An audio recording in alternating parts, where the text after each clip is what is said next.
लाड़काना से खबर शामिल करते हैं। लाड़काना के करीब गांव बहावल कलोड़ों के रहायशी मेहनत कश सफ्तर अली कलोड़ों ने बासरफ अफराद की मुबैना ज्यादतियों के खिलाफ एहतजाज किया है। इस मौके पर उन्होंने मीडिया से गुफ्तगू करते हुए इल्ज़ाम आयद किया है कि उनके वालिद वडेरा अली अनवर कलोड़ों ने अपनी जिंदगी में ज़राई ज़मीन आरजी तौर पर काश्त के लिए अपने भतीजे महरम अली कलोड़ों के हवाले की थी। ताहम वालिद के इंतकाल के बाद मज़कूरा शख्स ने ज़मीन पर कब्जा करने की कोशिश शुरू कर दी।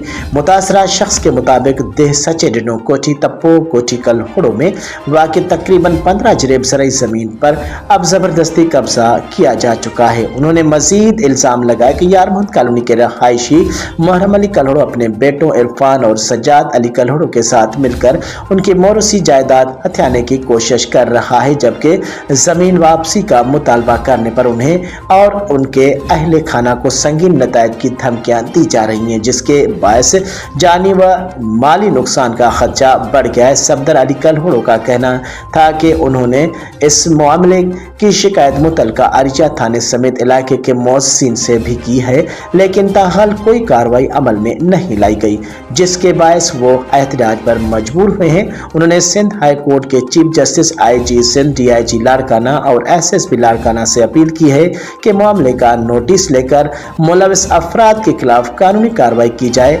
मौरूसी ज़मीन से कब्जा ख़त्म कराया जाए और उन्हें तहफ़्फ़ुज़ फराहम किया जाए।